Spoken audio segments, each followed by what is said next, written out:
कैसे हैं आप सब।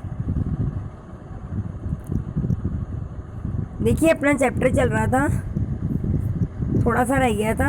मैंने आपको कहा था कि मैं आपको कल कराऊंगी। तो देखिए यहाँ से ग्रेजुएट नवयुवक मुझे बता रहा था कि कन्याकुमारी की 8,000 की आबादी में कम से कम 400-500 शिक्षित नवयुवक ऐसे हैं जो बेकार हैं। तो मुझे कौन है यहाँ पे लेखक अपनी मतलब जो वहाँ आसपास के लोगों से जो पूछा ना उसने, वो बता रहा है कि कितने लोग बेरोजगार हैं, कितने लोग शिक्षित हैं, कैसा इनका काम है।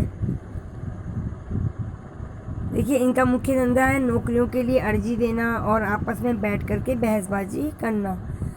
और लेखक ये भी बता रहा है कि कुछ लोग तो छोटा मोटा सामान बेचकर अपनी जीविका चलाते हैं और कुछ लोग क्या करते हैं, सीपीओ का गुद्दा खाते हैं। इस तरह से बताया गया है। अब देखिए आगे। देखो बच्चों, मैं आपको चैप्टर स्क्रीन पे दिखा रही हूँ, आप खुद रीड करें। मैं आपको खाली समझा रही हूँ इसमें।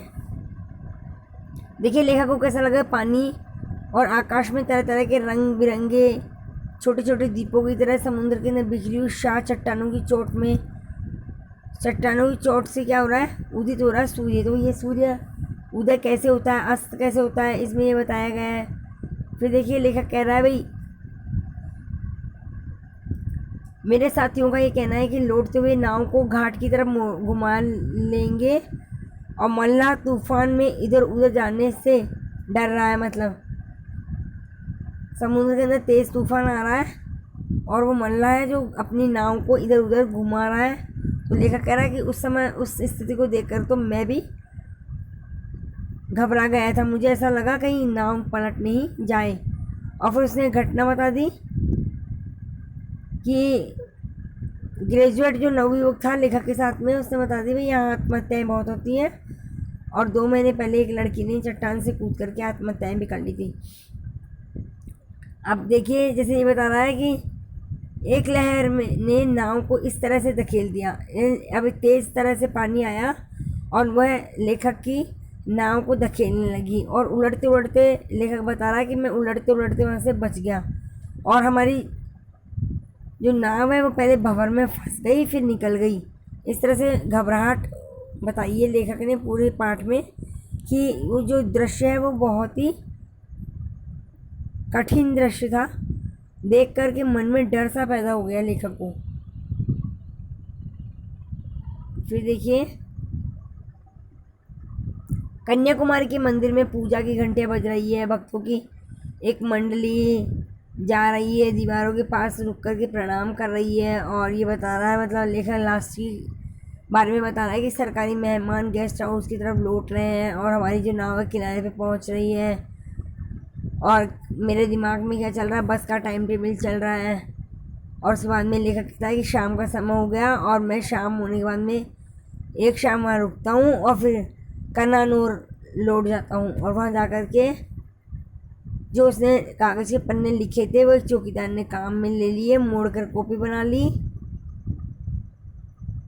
और इस तरह से लेखक बता रहा है कि कैसे मेरी जो इतनी मेहनत से पन्ने लिखे हुए थे वो कैसे चौकीदार ने काम में ले लिए। मैंने उसको कुछ बोला भी नहीं और उसने उन पन्नों को हिसाब किताब लिखने में काम में ले लिया।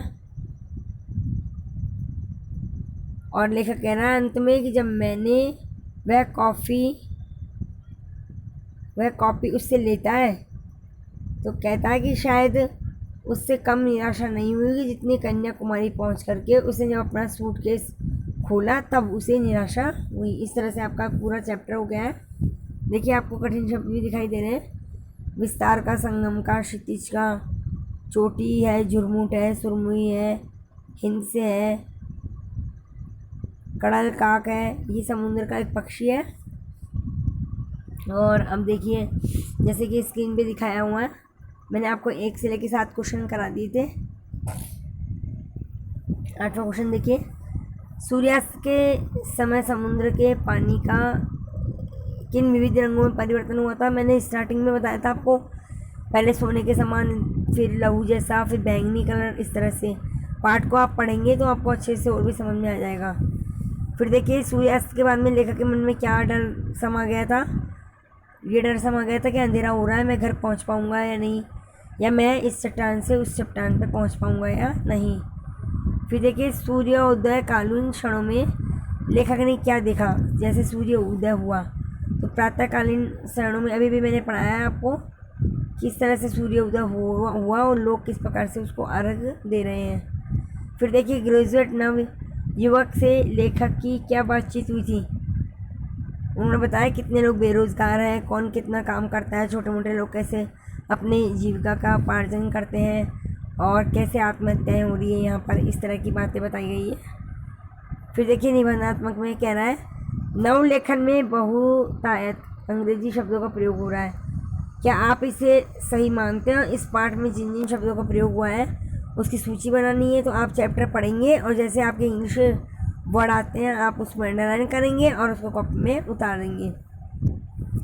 फिर देखिए भारत प्रकृति का खूबसूरत उपहार है। पाठ के आलोक में इस कथन को स्पष्ट करना है, व्याख्या करनी है।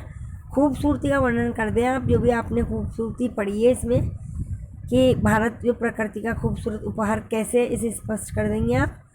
फिर देखिए लास्ट एंड फाइनल क्वेश्चन है आपका सह प्रसंग व्याख्या। ये मैं आपको पहले करवा चुकी हूँ। तो इस तरह से आपका चैप्टर कंप्लीट हो गया है। आपको समझ में नहीं आए तो आप मुझसे पूछें और बेटा कोशिश करें समझने की, क्योंकि ये चैप्टर बड़े हैं और आप, मैंने पहले भी कहा था फिर कह रही हूँ, खुद रीड नहीं करेंगे जब तक आपको चैप्टर समझ में नहीं आएगा। तो 2 बार नहीं 3 बार इन चैप्टर को रीड करें ताकि जितने भी क्वेश्चन हैं सारे आपके निकल के बाहर आ जाएंगे। ओके बेटा, अगर फिर भी आपको नहीं आता समझ में तो आप मुझसे कांटेक्ट कर सकते हैं, पूछ सकते हैं, लेकिन मैं चाहती हूँ आप अच्छे से पढ़ें। ओके बेटा, थैंक यू।